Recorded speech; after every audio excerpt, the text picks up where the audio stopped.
Nous avons effectué autour des pommes que vous nous avez confiées des moules en sable. Donc c'est une technique de sable aggloméré qui nous permettait de respecter la texture de la pomme qui est relativement fragile. Donc on a utilisé cette technique-là qui, le sable durcit lui-même grâce à une résine et un catalyseur. On n'a pas utilisé la technique en sable silico-argileux qui nécessite un tassement mécanique donc qui aurait écrasé les pommes. Là, on distingue très bien le négatif des pommes avec le côté fleur et le côté queue qui se trouve ici. On voit également les poires avec la queue qui est dans l'axe du fruit, donc on va avoir la queue directement de fonderie. Et puis on distingue également le chenal de coulée avec les masselottes. Le tout sera coulé verticalement, donc les masselottes seront en charge au-dessus du fruit.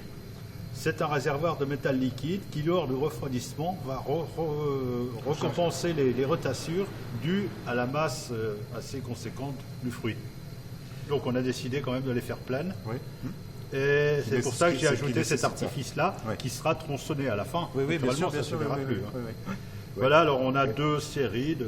Et du coup, les queues des pommes, vous avez été obligé de... Vous ne pouviez pas les faire passer au travers? Alors, pour les queues des pommes, on a utilisé un petit subterfuge qui consistait à les faire séparément, parce qu'elles étaient dans le mauvais sens de démoulage. La queue de la pomme se serait trouvée noyée dans le sable, d'où une difficulté majeure pour le démoulage. Donc on a opté pour cette solution de faire les queues à part. Et ensuite, il y a une petite partie cylindrique qui sera enfilée dans le trou qu'on aura au préalable percé dans la pomme. Et la queue sera à nouveau à sa place. Super. Pour moi, ces pommes, elles ont cette valeur extraordinaire, c'est qu'elles sont la résurgence de la vie d'avant. Elles sont issues d'une fruticée. La fruticée, c'est cette végétation qui a regerminé spontanément après la guerre. Sur un site, notamment, celles-ci viennent de deux fruticées, mais le site des Éparges et celui du champ de bataille devant Douaumont, devant Fleury. Voilà, je vais procéder au remboulage. Le remboulage, ça consiste à mettre les parties les unes sur les autres pour que la pomme soit fermée.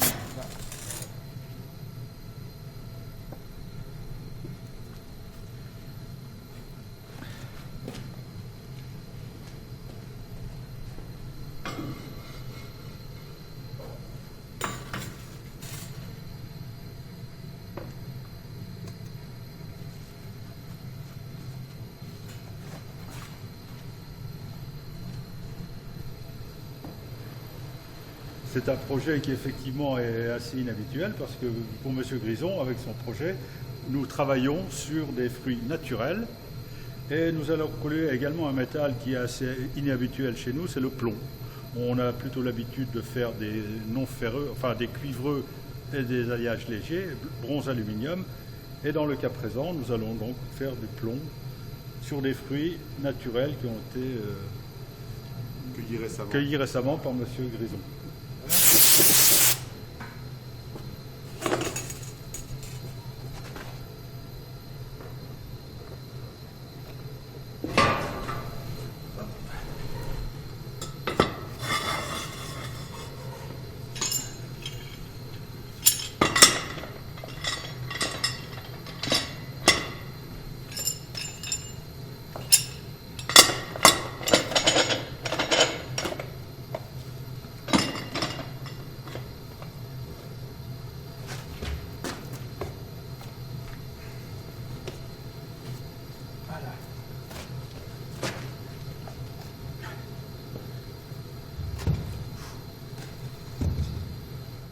C'est vraiment l'expression de la vie d'avant, c'est-à-dire que c'était les cultures de ces gens qui ont disparu. Et pour moi, ces pommes, elles sont l'expression justement de l'espoir, d'une vie qui ressurgit après tout ce drame. Autant j'avais été ému par la présence de ces arbres fruitiers sur ces lieux, autant je ne savais pas que ces arbres pouvaient être d'époque. Parce que j'ai appris assez récemment qu'un pommier peut vivre plus de 100 ans et qu'un poirier peut vivre encore plus vieux, plus de 150 ans. À telle enseigne que, d'ailleurs, sur le site des Éparges, j'ai fait expertiser par un spécialiste et il y a un poirier qui est d'avant la guerre, qui a sans doute environ 150 ans. Donc c'est un survivant aussi.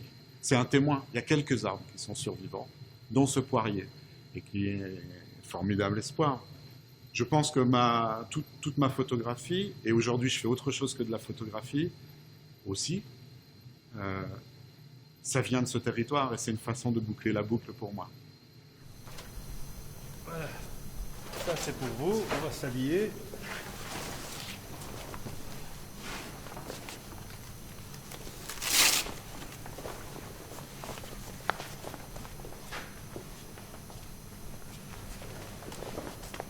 Vous trouvez que je suis pas très élégant? Bon ben, pour aller au masquer.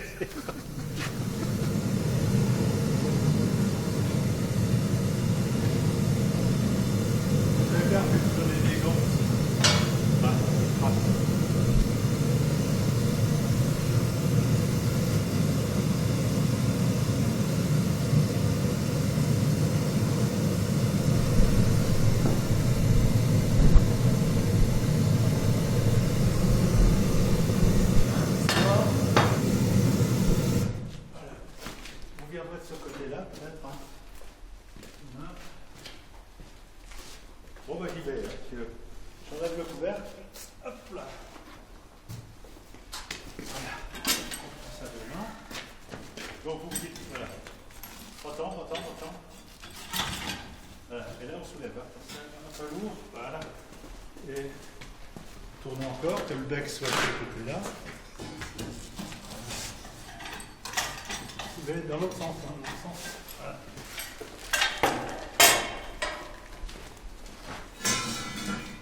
Voilà.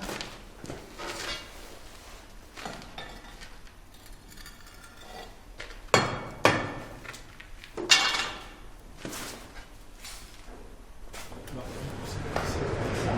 Pour l'instant, c'est rien. Et là, vous soulevez. Ok, impeccable. Vous soulevez encore un peu. Voilà. Dessus. Voilà, c'est bien. Vous descendez. À fond, encore. Voilà. Top. Voilà, c'est bon. Attention, je vais y aller. Vous bougez plus. Hein. Vous bougez pas la main. C'est moi qui bouge.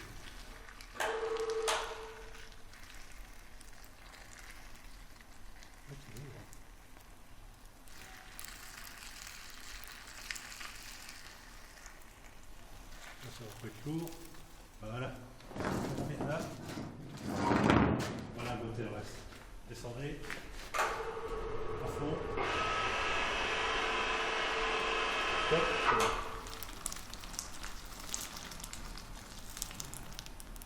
Et voilà. On reprend ça là. Et là, on pose.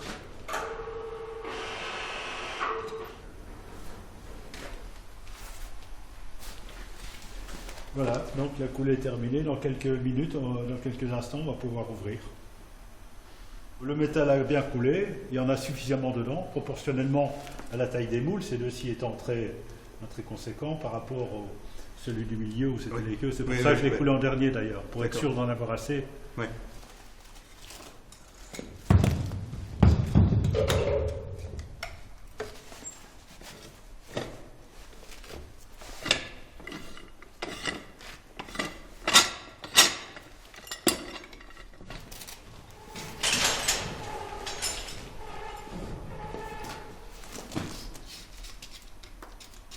Tout ça, on le récupère, on va le refondre, hein, tout ce qui est tombé à côté.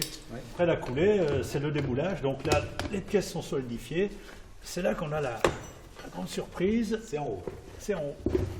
Hop. Et voilà, les pommes, des poires. Voilà.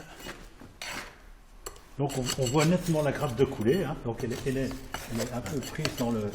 D'ailleurs, il faut... Donc on voit nettement, les détails, vous voyez, la poire. Par contre, on a une petite bavure tout le tour. Hein, le joint de moulage. Et voilà, une grappe. Alors c'est relativement mou, hein, tout ça c'est très mou. Vous voyez.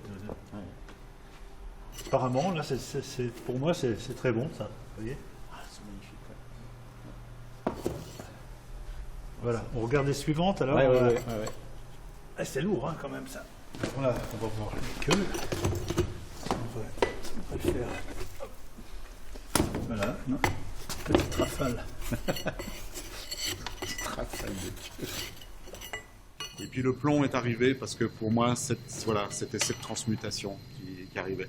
Et la transmutation, c'est le grand œuvre alchimique. Et là, c'est le grand. Alors évidemment, je passe de la pomme au plomb, je passe pas du plomb à l'or, mais pour moi, ce plomb, il est le symbole de la vie. Et d'ailleurs, une des significations de l'alchimie, c'est l'extension de la vie. Voilà. Je pense qu'il faut décoller à chaque extrémité. Puis on ne touche pas les fruits, peut-être là, sans toucher les fruits, on touche l'alimentation.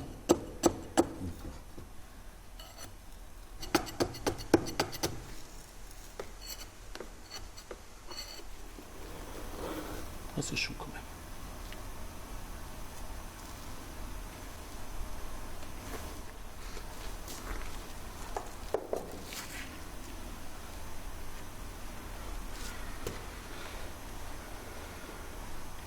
Laisser comme ça fait presque un pommier. Hein. Sauf que les pommes poussent dans l'autre sens. Mais c'est... Jacques, émotion? Oh bah oui. C'est un grand merci à Joël Huguenin, puis en plus de m'avoir fait partager, j'allais dire physiquement, l'expérience. Merci. Vraiment. Service. Vraiment. Alors maintenant, il va falloir que j'en fasse bon usage, hein, parce que c'est pas de tout. Maintenant que c'est là, c'est concret. Super. Voilà, à l'artiste de... Oui, c'est l'artiste de parler maintenant. Oui, Après, c'est ça. Ouais. De façon pertinente. Le fondeur a fini son travail, c'est l'artiste qui va entrer en scène. Merci. Ce qui est quand même étonnant, c'est quand même que quand j'ai un peu parlé de mon projet, c'est quand même, ça fait sourire quand même. Et Joël Huguenin n'a pas souri.